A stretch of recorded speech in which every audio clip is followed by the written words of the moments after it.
different subjects. I choose about 5, and we're going to be running on them very fast. First one is the border. What's happening at the border?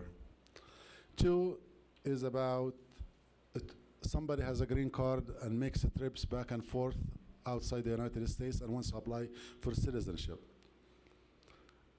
Third, family petitions like a spousal petition. Somebody gets married from overseas, brings the wife or brings a husband, then after months, after a year, gets divorced, threatened to take the green card away, fears that the green card will be taken, will be deported. What the solution for it?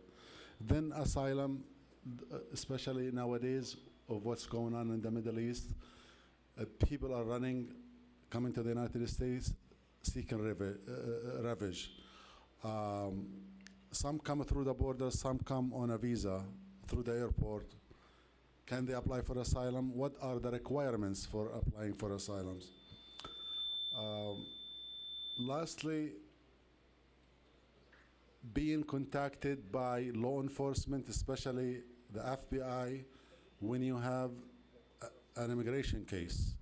Either is family petition, or هيك أحسن يا.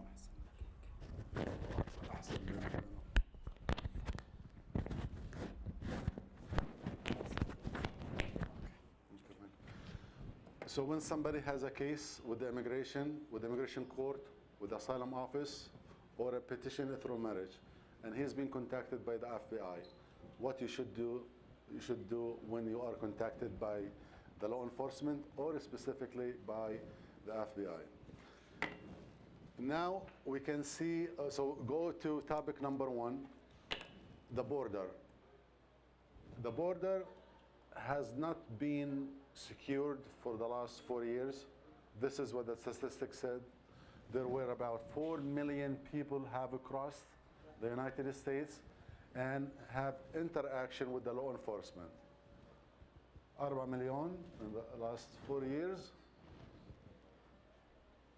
These 4 million put so much pressure on the immigration court, the asylum office, and other immigration centers or field offices. Why people come into the United States through the border? Because they have never had the chance to get a visa to come to the United States. They don't want to stay in their countries. There is war, there is a civil strivation, there is a civil conflict or conflict. They cannot stay. They come through the borders. I've witnessed or seen people, especially coming from Syria, they pay between $60,000 to $80,000 to come through the border or come to Tijuana. Egyptians pay about $10,000.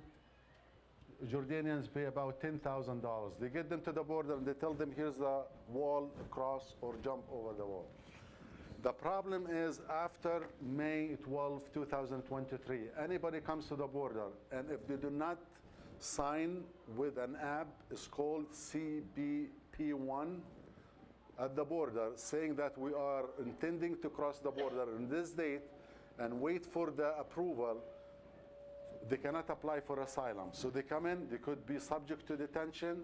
Detention could be taken long months and could be deported back or could be released, but subject to less chance of getting approved for asylum. Do I recommend anybody comes through the border, the southern border? I can't, but if they choose to, they have to register with the application CBP1 before coming to the United States in order to be able to apply for asylum. But even though if they applied through this app, does it mean that they will not be subject to detention? No, they will be detained. Can be released. Maybe they will not be released. Could they stay if they enter through the southern border through California, stay in California? Maybe not. He will be, some of them will be transferred to Arizona, to Mississippi, to Georgia, to Indiana, to Las Vegas. So a lot of states he could be taken to. So these are the things that people have to take into consideration when they know somebody or a friend or family members are trying to come to the United States. 2, maybe 3 days ago, I think a lot of you heard that news that were 3 Egyptians, family members, Two girls were killed yesterday, I think, or 2 days ago, and the son was injured and the father was injured from where they were shot by the Mexican military. So this is basically about the border. Number two is about somebody, this is like we encounter this all the time, we have questions all the time. Somebody has a green card and they don't want to stay in the United States. Why? They have businesses, they have other family members overseas, they have other ties, other connections in their homelands. But they want to keep the green card. Why? Because one day they want to apply for citizenship. So what they do is, they go outside 5 months, they come back for 2 weeks, they're going back for another 5 months, they're coming back for a month. They keep doing this all the time. Even when it comes to the expiration of their first green card, 10 years, they do another renewal. Then they keep doing the same thing. Is this the right thing? No, it's not the right thing. Why? Because they will not be able, or will never be able to get their citizenship. Why? Because citizenship requirements for everyone, if you're not married to a U.S. citizen, you have to be physically residing in the United States. Why? Because they consider giving you that green card, this is your country now. And anytime you leave outside the United States, you're making only a brief trip or short trip, a month, like anybody does. Doing the same pattern or the same things back and forth, staying 5 months, coming here for 1 month, will subject that individual to take away his green card. Can they take it away from you even you did not stay more than 6 months outside the United States? Yes, they can, because they do not look only at the 6 months you spend outside, they look also at the time you were physically inside the United States. So if you're not physically inside the United States, more than the time you spend outside, they can take it away from you. So this is very dangerous, but for some people who want to spend more time outside the United States. Why? Because maybe they're waiting for their retirement, they're waiting for the other family members to immigrate to the United States because it took a long time. Maybe they had a job they have to finish to get retirement, all of that thing. So in order to keep that green card, the best thing is to do always to get re-entry permit. You can get that one for 2 years. That will protect you from taking that green card away from you. Number two, you have to establish ties inside the United States. These ties are like taxes, bank account, insurance, cell phones, ID, driver's license, other family members inside the United States. That will support your ties to the United States. Third item I wanted to talk about is that we have a lot of people who choose to go get married from overseas, from his home country. That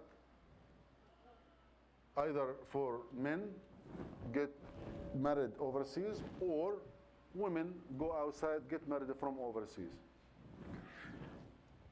They file a petition, they come here to the United States. Within the first 2 years, they give them a temporary green card. Not everybody happy in marital relationship. Sometimes they get in a fight. Sometimes the U.S. citizen, either a wife or a husband, they're not good. They're abusive, they're controlling, and they're threatening them to take the green card away from them. Or they threaten them to divorce them before the 2 years green card expired. Can they do that? I always tell anybody who has married somebody who's a U.S. citizen in good faith, means they enter the marriage for the purpose of the marriage, for intent to establish a life and a family. Then something happened after that and ended up in divorce or separation, it's fine. That's better for you to leave that relationship. And the U.S. citizen cannot think that if he brings somebody from overseas, that's he's the one who in charge of making her stay or leave. That's not his decision. Once somebody has a green card, automatically he enjoys the privileges of the green card, of staying, traveling, working, and so on. If anything, sometimes the U.S. citizen will accuse the spouse who brought of the, they married them for a green card. Oh, I'm gonna report you to the immigration. That's fine, they can do that. But the immigration cannot do anything till you apply later on for other benefits, then they can question that one. But always, as long as somebody engaged in marital relationship with a U.S. citizen with intent to establish a life, a family, then things will change and their green card will expire. They don't need the U.S. citizen. They can do it on their own. So they have to be secured. Always as immigration lawyers, not me, any good immigration lawyers, that's fine. But don't ask people who are not lawyers. Why? Because in our community, and not, I think not just only our community, every community probably have some people who love to give advices all the time in anything. Medicine, engineering, laws, medicine, everything. We know everything. That's wrong, because I can see a lot of people got screwed up from just misadvice. So always, I think the best thing to get the best advice. We're talking about asylum. Now, of what's going on in the Middle East, and is going to get more worse, I think, in the upcoming days or weeks, you will see a lot of people running out from their home countries. Either they have visa, they will use it to come to the United States to apply for asylum, or to come through the borders to apply for asylum, or family members here who have family members there, they will come and ask how we can bring them, can we help, can we get them here? So these are the questions I'm going to ask. Asylum is anybody comes to the United States legally, entered physically inside the United States, or came through the borders, any port of entry, airport, sea line, or at the ground or the southern border, they can apply for asylum. What it means, asylum? My unwillingness to not go back to my home country. Why? Because I fear for my safety, for my life, for my freedom. Why? Because I was subjected to harm, mistreatment, or detention, or persecution, or discrimination because of my religion, or political opinion, or because of my nationality, or because of my race. Once inside the United States, or coming through the borders, you have to apply within 1 year from the arrival. Now it's taking time, but it's good. If you have a reason, you can stay, you can work. They can you get employment authorization for 5 years. Once you can work, you can renew it. Then if you get approved, if you have family members, a wife or a husband, or children under age of 21, you can bring them into the United States. Some people don't have any cases, but they try to fabricate cases, or some offices or some like notarios will do that one for them cases, or write something that's not correct. I recommend that always do not engage in any fraudulent scheme or way of doing some documentations in the U.S., because in the U.S. everything is paperwork, signature. You sign, but I didn't read. Yeah, it said under penalty of perjury. I just encountered a case now from 2000. I mean, these cases in 2000, it started in 2000. What happened is some lawyers with a specific address in Anaheim, the notary, the lawyer, the women, yeah, they're all crooks. What they do, bring in somebody, get them married, do the paperwork, the address is the same, the guys live at the same office address, all of that. Then I've seen denial for cases, new cases, they're filed, even somebody divorced, then married somebody else, didn't have kids, the kids now is over 21. They said, your case is associated with this address, 401. And with this address, it has a fraudulent scheme of marriage fraud. So even they come to these guys after 20 years. Then I think in the 90s, there was also in Southern California, there was a fraudulent scheme, a lot of people from Tunisia involved in.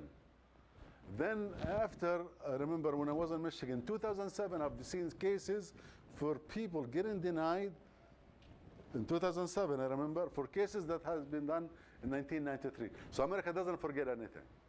So always you have to be very careful. Last thing,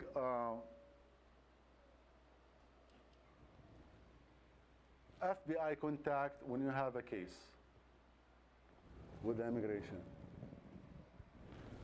Well, I'll tell you the law, what the law says, then everybody chooses his own choice. So because we as lawyers, we encourage everybody to abide by laws. And they have to follow the law, and nobody is above the law.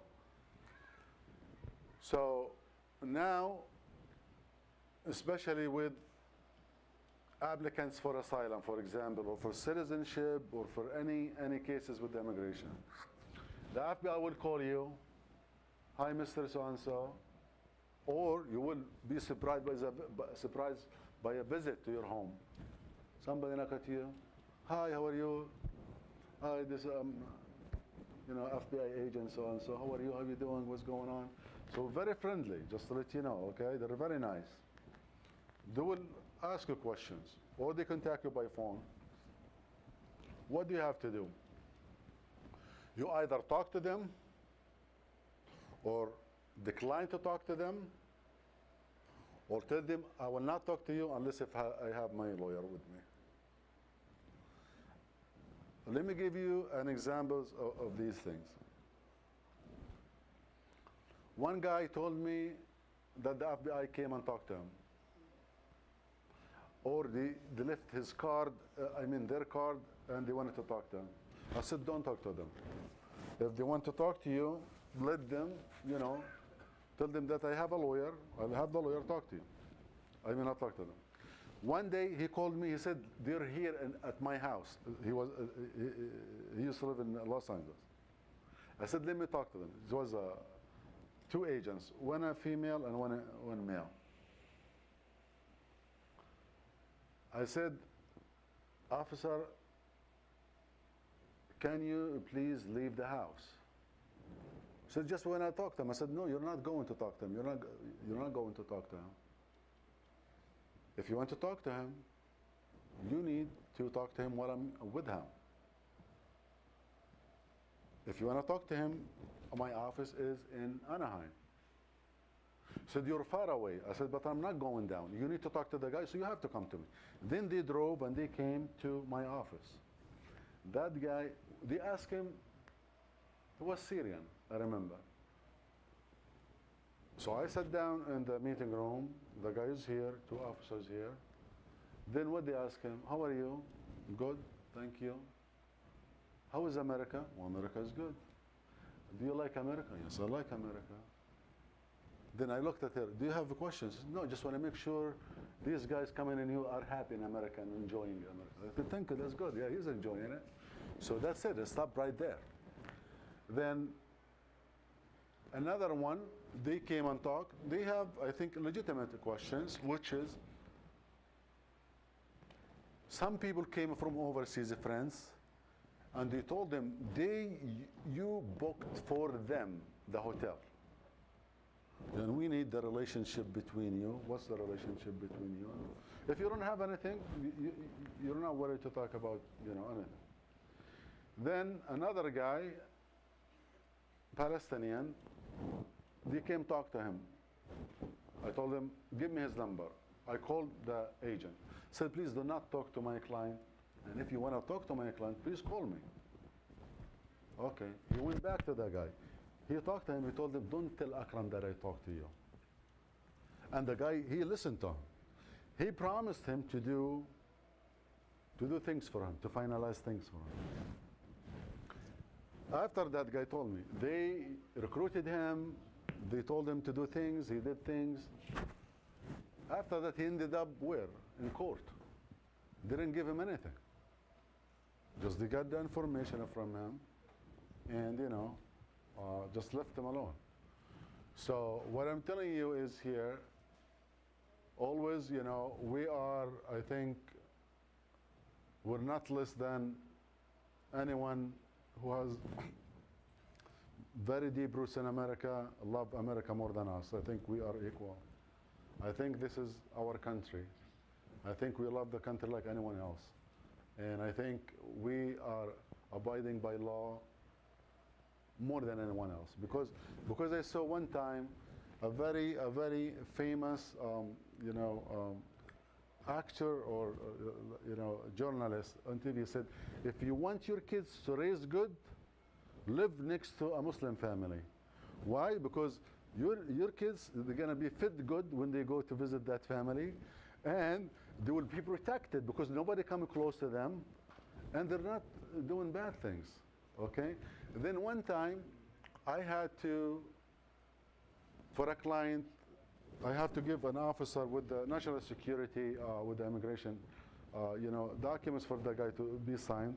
He said, I'll stop by at the office and get the documents from you. Then I was talking to him. I said, so what do you do? They're doing like, keeping eyes on mosques, Arabs, whatever, for terrorism. I said, so since September 11 till now, how many people did you catch, or you caught someone, in actions? He said, none. Okay, so we know where we are, and we know how to build our community through our kids, offspring, and the community, and the country, and from them we go through all of this system to build a much stronger community and a country. So these are the things. I know, we can go on and on, but I'm going to open it to questions if anybody has questions. I think if anybody has a question, I'm going to answer. Talking about immigration, there's so much things. It's a lot of things, because not just me saying that. One director of immigration or the DHS said about 6 months ago, he said we need 114 years to fix our broken immigration system. So it's not an ideal system. It needs a lot of fixing. So and we're coming towards the end of the year with a new election, and we know if Trump wins the election, we're going to see anti-immigrants policies, the same that they were 4 years ago. There will be a lot of Arab countries, Muslim countries will be banned from entering the United States, issuing a visa, more restrictions at the border, and more suspicious on Muslim communities, and disbelief, whatever, But we hope, we get to a better policymakers. So this is what I have, guys. The same questions that I was going to ask you if Trump win. There's a lot of rumors that. Yes, it's not just a promise. It's things that the exact 4 years we had before, we're going to have it the same. It's going to repeat itself. We're going to have a travel ban. All Muslim countries. Maybe we'll have more. Lebanon was not before. I think Lebanon is going to be on the list. Syria, Iraq, Iran, Sudan, Libya, Yemen. Yeah, a lot. So we're going to go back. But it doesn't mean that when they say a travel ban is it's 100% enforceable. Why? Because even with that old one, you still have waivers. We can get away with it. So you can. He's not the law. Like he said, I'm going to prevent anybody becoming a citizen if somebody is born in the United States. I said, he's stupid. He's not educated. He doesn't know the law, because there is a law in 18 something from the Supreme Court that was for against a Chinese case where somebody was born. The Supreme Court said you cannot do that one. So the Supreme Court controls anything, even the executive order. They cannot go above it unless the Supreme Court reverses its decision. Once the Supreme Court does not reverse its decision, it stays as is. So they're trying. Sometimes it's just more giving like blowing support to their voters, you know, or false promises for just to get more votes. But in fact, in reality, they cannot enforce it.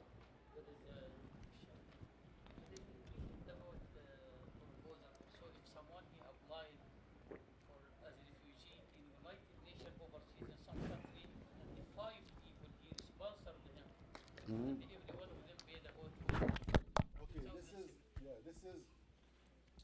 this is what they call it. the mic is falling. The mic, Oh. put it from the other side. Sorry. Shadi, from the other side from the Oh, thank you. This is what they call it, Welcome Corp program. Okay, they said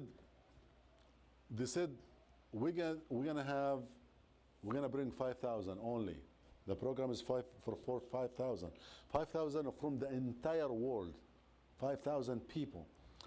We're gonna bring them, and instead the Secretary of State is gonna bring them and house them and looking for jobs for them and have to look for them for services. No, any 5 U.S. citizen individuals can host or can file for someone. 5,000 only. Did it happen? No. Just But that's for all countries or something. all countries. But we asked, they said Egypt is not included. There is no such that, okay? It's for everybody. But he has to register in the United Nations. It's not United Nations. No. First of all, they have to apply through the United Nations Refugee Centers. Because there are centers outside in Turkey, they're in Egypt, they're in Jordan, which is Lebanon, then now they open one in Qatar. So everybody has to apply as a refugee, get the refugee status before September something of last year. Then 5 sponsors from the US can put that name to sponsor. Still open. Open, but nobody, I mean, that's, you do it, but it doesn't mean anything. And you're talking about 5,000. And they cannot, and those who apply, they cannot be in their home countries. They have to be in a third country. But is it enforceable? It's not enforceable. Or is it like really workable? No. It doesn't really. I see like most of these promises are just false or just talking. It's not real. Yeah, it's not practical. Why? Because Aslan, America has a quota for refugees every year. It reached during Trump time, I mean Biden, not Biden, Obama, it's like 100,000 a year or 120 a year. That's the US quota every year. It's not the 5,000. But even with the 100,000, they're not bringing that much. Because saying is something else, but when it comes to bringing Muslims and Arabs from certain countries, things that change. Why? Because what I understand is they don't prefer to bring people from war zone. Why? Because they might have interaction with militants or or any violent groups. So they don't want them to be here, to be honest with you. And if they choose their names will undergo security checks for years and years. About crossing the borders, are all the southern states, are the same as far as the rule and the law? Yes. Or there are some easier than others? The southern border start from San Isidro, Tijuana, goes to Calexico, which is like 2 hours, 3 hours, then goes to Arizona, Texas, all the way to Florida. We're just into the sea. All have the same rules, but recently Texas has before they surrender them to the immigration, what they did, they charged them federally with a federal crime of entering the United States illegally. So that's 5 months in prison.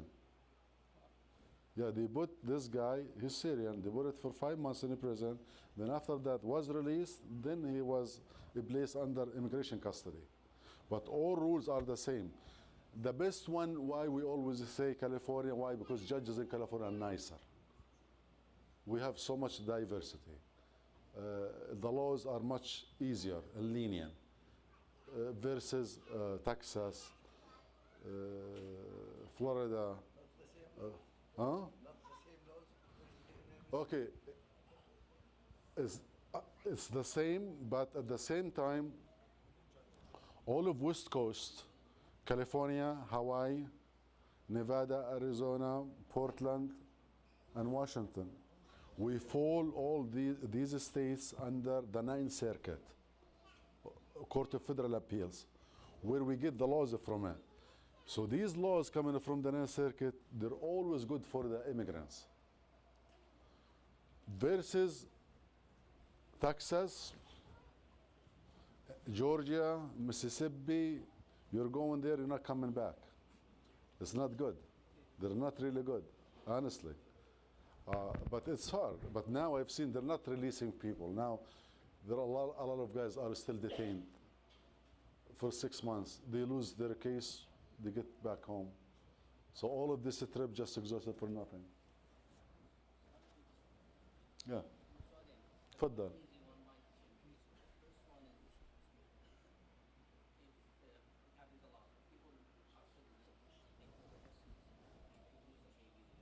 They have a baby?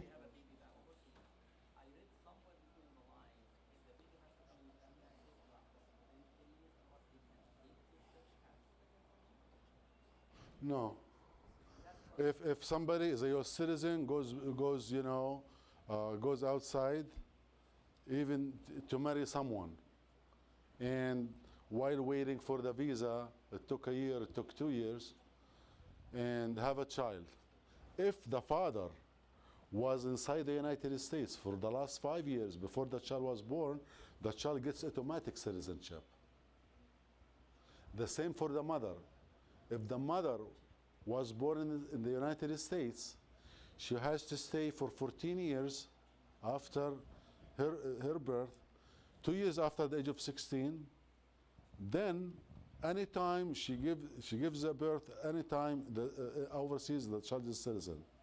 If that's not the case, she didn't stay in America for that long, but if she can prove that she lived in America for the last 5 years before the child was born, the child becomes a citizen. But say, for example, if somebody is married here and goes outside and marries somebody else and has children, do the children become a citizen? Yes. That's what I'm doing now for somebody. He has 4. I can't hear you.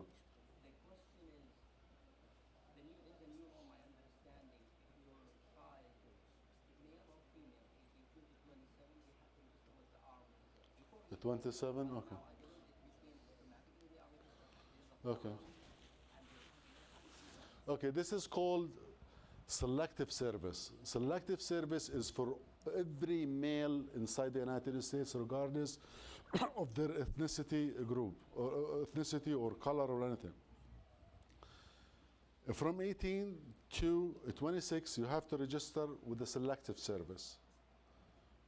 Does it mean that you have to go to the army? No. Just for America to know, they say, okay, if we're going to have a war now, how many people we can recruit? That's it, that's for this. Because the military conscription in the United States is not mandatory. You don't have to serve like in the Arab countries. It's just, by choice. No.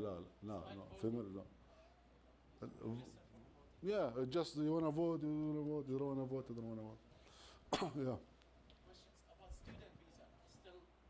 Yeah, student visa, which is good things that they did about it is if you're here and you want to change it to student visa, before we used to wait for so many months to get an answer. Now you can pay premium fees, more money, and you can get it in 2 weeks.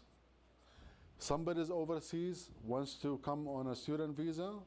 Yes, what do? You don't need a lawyer.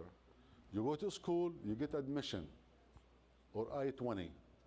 You get that I-20, then you file with the student visa online with the immigration, with the embassy. It's DS-160, the form. It's very simple, very easy. Then you make an appointment. That's it. So you don't really need a lot of, advices, a lot of input from lawyers. You don't need that. Sometimes the school gives it to you with just finalize all the process for you without doing anything. Tamam, good. Everybody's a lawyer now, inshallah. Yeah. I have a question. Yes. My daughter came here as a student. Uh-huh. Having a green card. Oh, My daughter came here to do LLM. okay. She finished in USC. She's gonna be a lawyer. Yeah. That's She good. did in cybersecurity law and Oh, politics. mashallah. Okay. But she got the EAD for 3 months, but still she didn't get a job.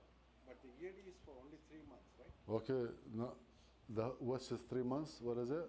The EAD, the Employment Authority, what they give. Okay. Yeah, they give her OBT. That's Yeah. after she finished. I think it's for a year. That is for, but they said within 3 months you have to get employed. It is valid for 1 year, but Uh-huh. within 3 months. Oh, you have to look for a job in your field. Yeah. That's maybe what they need. Yeah. Filing for her for a green card, I have She- already filed when I landed here. I know. So it takes time. Yeah, it's good. But you have to remember, the quota or the visa bulletin Yeah. for she's F2B, right? Okay. Anyway, if she's here, the visa bulletin is different than she's outside. Yeah. So you have to look the two tables, the two bulletins, one inside and one outside. Then she can stay, but she has always to have legal status. If she violates her status, she will never be able to adjust the status or get a green card. Yes. So she has to leave, or she has to continue going to school. Continue going to school. That's the only way. That's the only one. No third way. Okay. So November 10th she has to leave if it's November 10th. If she cannot find anything, she has to leave. Yeah. So my parents-in-law, they came in here on IR5 category, and they have minor kids overseas. So now they applied the I-130 application for the minor kids. They want to expedite the case for the minor. You cannot. You cannot. These are visa bulletins, okay? So these visa bulletins has visa number every month. They change the first day of the month. So, and they have cap. You cannot exceed it, and you cannot bypass it. So you have to wait. Every month you have to check. So even the kids are minor, and Even the kid if it's 1 day. They're under 21, right? Okay. What happened is, for the last 5 years, filing from the father to a minor, it doesn't take time. It was fast. It's like like anyone has citizen. But what happened after, just for the last 6 months, it changed. It went back for 3 years. But if the child has visa to the U.S., if he has visa and he comes, he can do it from inside, because inside is faster. Because I think what he has is F2A, right? So F2A here is much faster. If he can get a visa for any reason. I mean, in Pakistan, getting The visa is very difficult. But you never know. You never know. Sometimes, it's good. apply. Yeah, you can't. Yeah, you have to wait. Second thing, one of my friends, he had a green card. He applied for his spouse and kids, one application, right? So after that, If he has a green card, he can do that. yeah, on the green card. But later on, he became a citizen, and he made a mistake. Yeah. So he already, You have to got citizenship, separate them. but he didn't apply for the kids at that time. They won't come. Yeah, they didn't come. But when the wife went for the interview, she got her visa, and the officer over there, they gave her the application processing paper, and say the kids they can process the kids. Is this possible? Maybe the officer doesn't know that the father became a citizen. Maybe the officer didn't know that he was a citizen. No, they know that he's a citizen, and Okay. the kids didn't get the visa, I think. But does the father have to reapply for the kids? Yes. And The mother came here already? Yeah, Yeah, they have. They have to do, but that's faster would be. He has to do I-130 for each one. so he Yeah. should apply for the kids. Yeah. It's too bad. One of my friends, he's a citizen. His son is also a citizen, and he's studying here. He wants his son to get married with a girl back in India. So he's kind of he has an option where he can bring the Wife? he can bring the bride in a student visa and get her married to his son. So the guy is a US citizen? Yeah, he's a U.S. citizen. Okay. So, he want to know, better go back to India. country and then get married and bring. Which one is faster? The faster if she's here, Oh, right? yeah. If she's on a student visa, that's very easy. He goes to the city, then comes to Sheikh Hamdi, tick tick, that's it. Then he comes to Akram, the things is done, right? Yeah. But if you want to do it that way, you have to file it, then ship it to, I don't know, it's, New Delhi. Yes, it's faster, yeah. So, So here it's always. of course, yeah, it is, yeah. There is a question also. Mm. If someone he came here with visitor visa, and his family they are citizen here, and he came as visitor, then they can apply for green card for him. They can, and but he can stay here. no, They can. no, you have to leave. Mm-mm. I have a question. When I brought my kids, they got immigrant visa. They were all underage. Just after 2 weeks, I went to the federal office here. You got passport. For the passport, and I got the passport. But they It's never, wrong. It's wrong.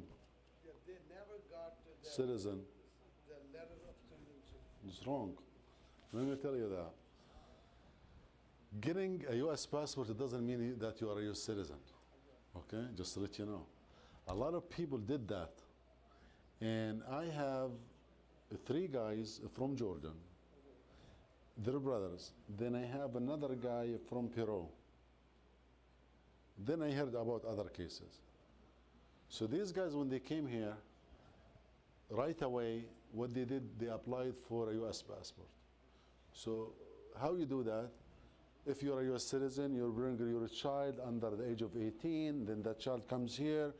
If he landed here under the age of 18 and has a green card and one father is a U.S. citizen, he can go right away to the U.S. passport agency, applies for the passport, gets the passport.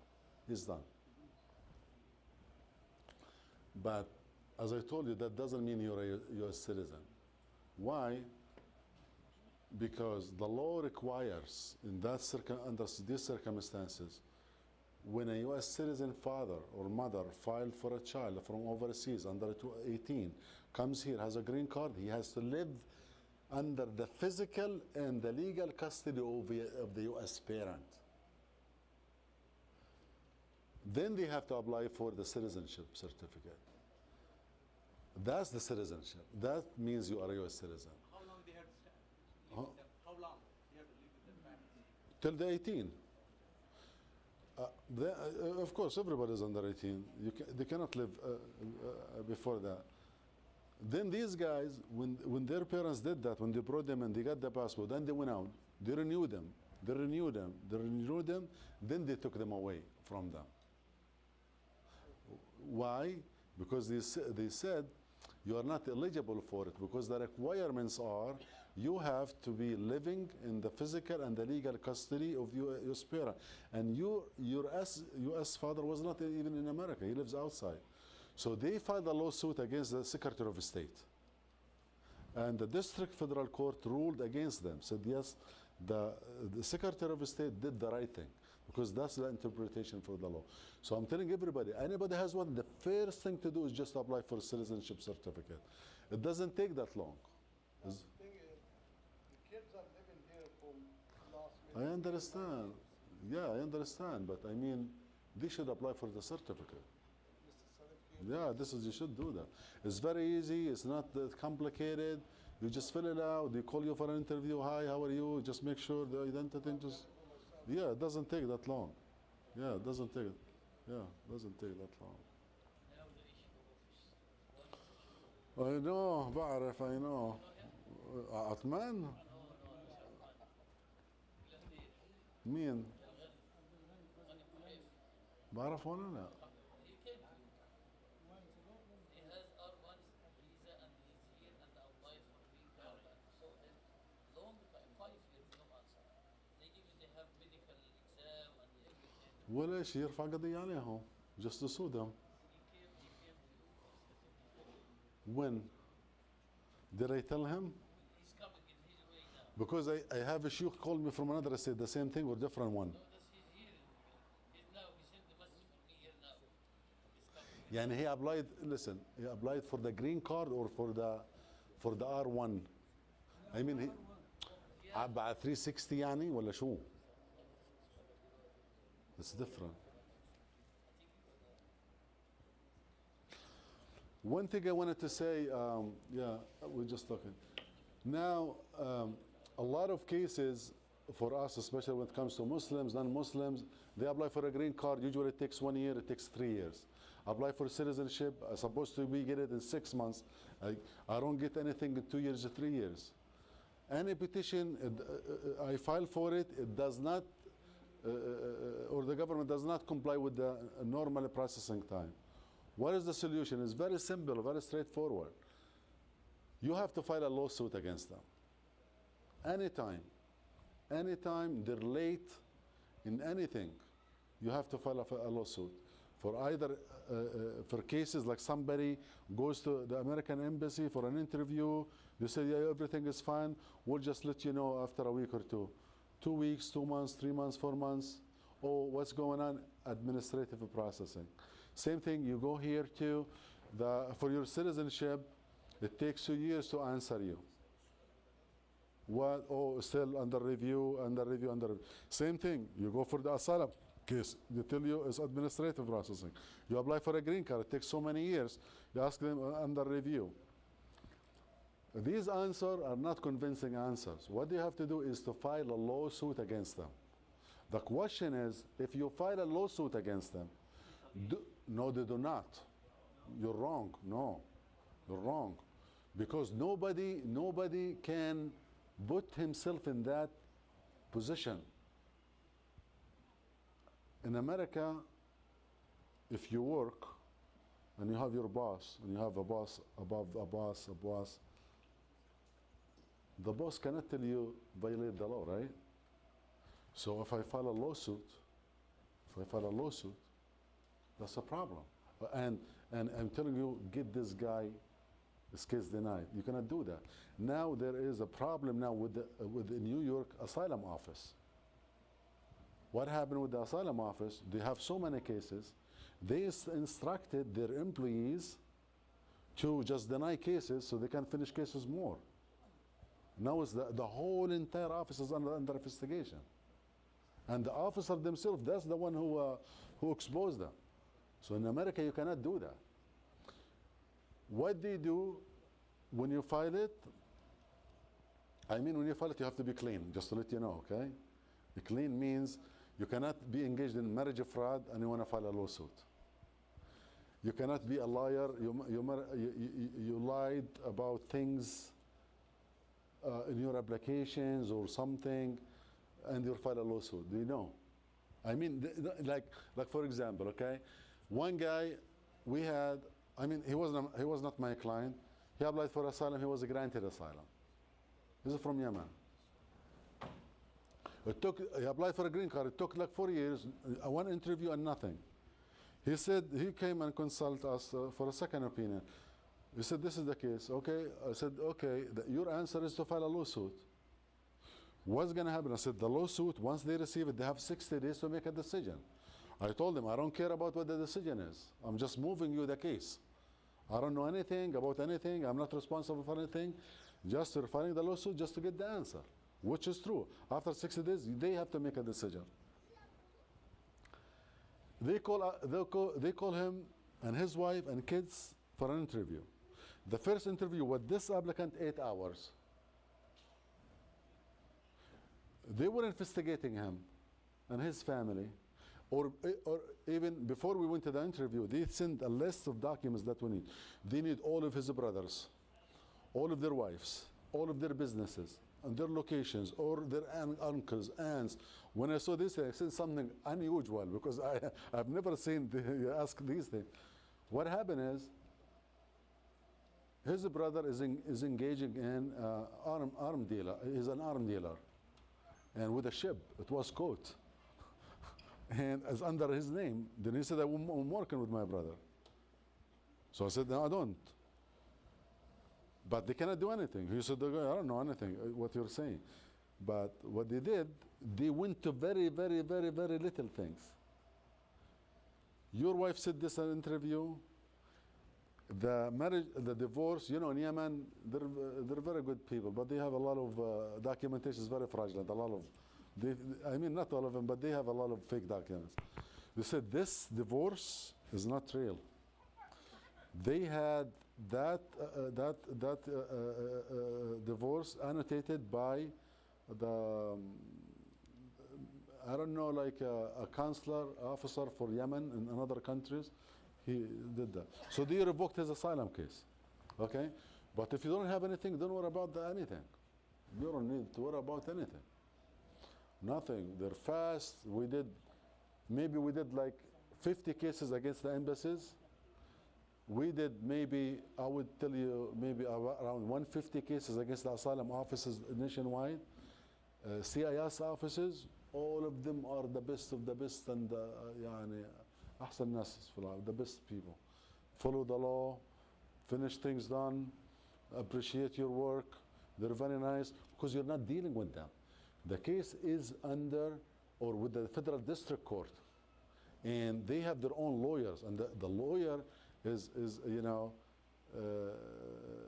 is appointed by the president. Even the assistant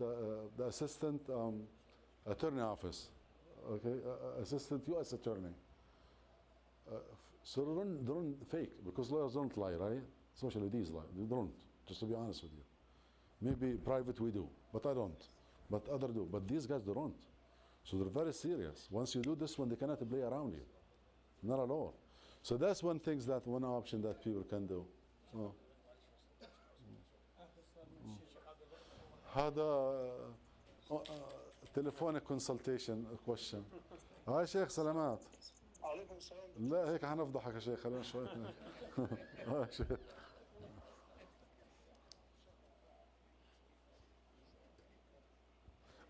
شيخ انت مقدم على الاي 485 ولا 360؟ طب خليك معي شوي. هلا لقيتي انت بتعرف انه الاي 485 تبع الاي بي 3 رجع ل3 سنين لورا, مزبوط؟ عارف الكلام ده؟ ما شاء الله. فيمكن هذا تاخير منها. اي 2021 انت قدمت امتى؟ لسه بدري عليك. يعني تظلمش الحكومة, الله يخليك. ولا شيء يا حق يا شيخ, بدك تنتظر.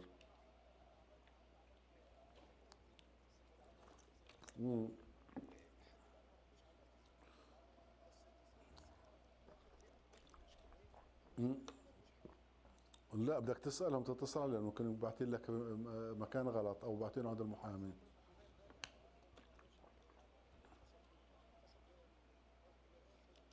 على ال 800. حبيبنا شيخ, الله يبارك فيك. هديت الرشدة على السريع. ظلمنا الحكومة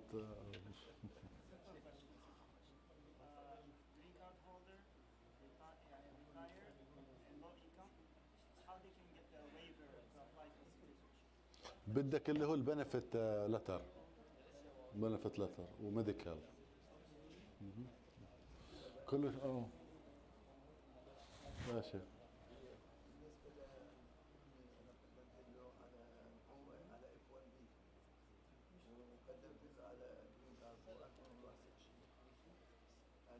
اي سنه قدمت له؟ نهاية 18 2018. لا قرب هو على فكره. 16 شغالين هم؟ نعم. شغالين بال 16. ما بعرف خل... ايش بتقول الفيزا بولتن؟ 16 15؟ بعرفش لا. اه لا بس في 2 بولتنز له. اكتوبر. لا في ممكن. لا في لانه بيختلف.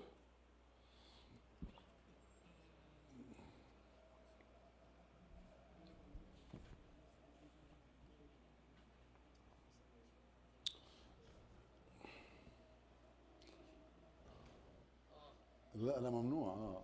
لا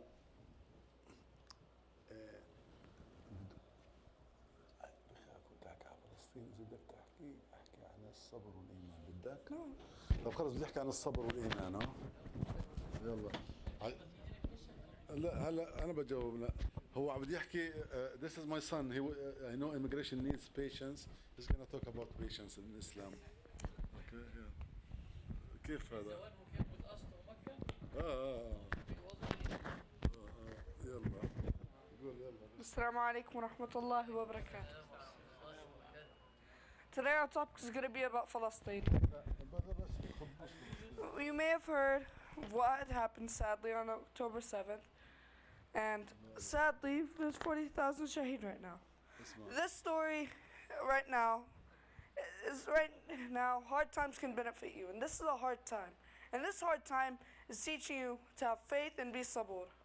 Because it says in Surah Al-Baqarah and many other surahs in the Quran, إِنَّ اللَّهِ مَعَ الصَّابِرِينَ. Verily Allah is with the patient.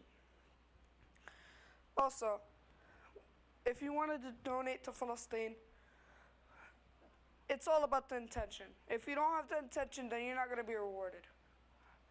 There's 2 kinds of people when making zakah. People who do it for the sake of Allah and people who do it just to be seen by men. MashaAllah, he gave so much money to Palestine, he's a sheikh. La. This life is temporary, and so are the compliments of the men that complimented you. But the reward with your Lord, subhanahu wa ta'ala, is everlasting. Jannatul Firdaus. And the second kind of person is obviously the one who does it for men. So it says in Surah Ma'un, الَّذِينَ هُمْ عَنْ صَلَاتِهِمْ سَاهُونَ الَّذِينَ هُمْ يَرَاءُونَ. The people who do it just to be seen by men. This also works for other deeds. Obviously. First 2 ayahs are أَرَأَيْتَ الَّذِي يُكَذِّبُ بِالدِّينِ. Those are the people who disbelieve in the religion. And the one who turns away the orphan. And subhanallah, there are a bunch of orphans in Gaza. And that's another lesson, to respect your parents. وَقَدْ رَبُّكَ أَلَّا تَعْبُدُوا إِلَّا إِيَّاهُ وَبِالْوَالِدَيْنِ إِحْسَانًا. And your Lord has decreed unto you that you worship none other than Him and that you be dutiful to your parents. One thing that this ayah helped me with, I had an iPad and I used to spend a lot of time on it. He took my iPad away and I was very sad at first. And then I realized, Wallah al-Azim, Wallah al-Azim, Wallah al-Azim. Your parents are doing nothing but to make you better than them. Alhamdulillah.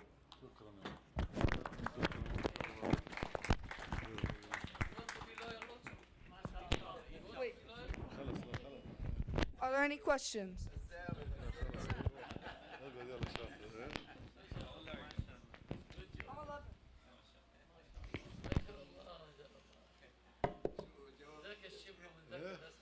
يا زلمه هذا يلا كويس.